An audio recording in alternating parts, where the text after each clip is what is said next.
Jambo langu kwako wewe kijana unayetuona, unayedai kwamba unatuunga mkono, sio kusemea chini chini. Tunapaswa kuanzisha kampeni kubwa ya kutaka utawala huu wa kidhalimu umwachie Tundu Lissu, kwa sababu Lissu amekamatwa kwa ajili yetu, kwa sababu wote tunajua na wote tunaamini Lissu hana kosa. Lissu sio mkosaji. Lissu ni mtu mwema anayetupigania, ili asikate tamaa, ili asiwe na baridi kule aliko anafikiri kwamba nimekamatwa na watu niliokuwa na wapigania wamerudi nyuma. Tunapaswa kuanzisha sasa, kuanzia leo, kampeni kubwa kwenye kila platform, kwenye Facebook, kwenye Instagram, kwenye TikTok, kwenye Twitter, ya kumdai Lissu. Wale mlioko nje ya nchi mnaotusikiliza, diasporas wetu, tembeleeni kila ofisi kwenye kila nchi ulioko, kudai immediate release ya Tundu Lissu bila masharti. Watu wetu wa diaspora, mfanye kama walivyofanya watu wa diaspora waliokuwepo wa Afrika Kusini wakati ule. Vijana wetu mlioko ndani ya nchi, vaeni t-shirt zenye jumbe za kutaka utawala dhalimu mwachie Tundu Lissu.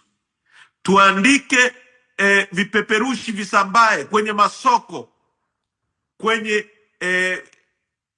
kwenye posti za milingoti ya umeme, kwenye majengo ya ofisi za serikali, zikiwa na picha ya Lissu, lakini zikiwa na ujumbe wa kumdai Lissu aachiwe.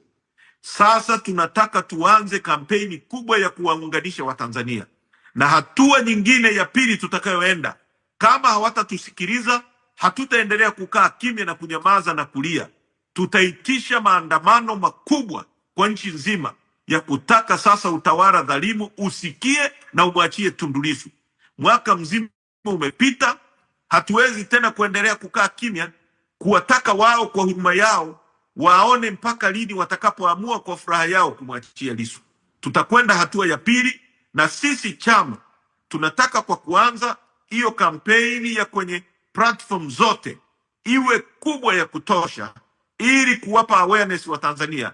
Na sisi baada ya vikao ambavyo tutaitisha, mtatangaziwa, tutasema neno ni lini na ni vipi tunaanza kuwashinikiza ili wamwachie Tundu Lissu, kwa sababu tumegundua kichaka cha mahakama ni kichaka kinachotumika kumuumiza Tundu Lissu, kwa sababu kama tumeandika Lissu mwenyewe ameomba under certificate of urgency kesi yake iweze kuendelea, na kama au watu wanaamini wana kesi na wanataka kutumia mahakama kumpa haki, lakini inaonekana kwamba sasa ni jambo ambalo ni la kutumia mahakama katika kukomoa watu na kuwanyamazisha na kuwaumiza.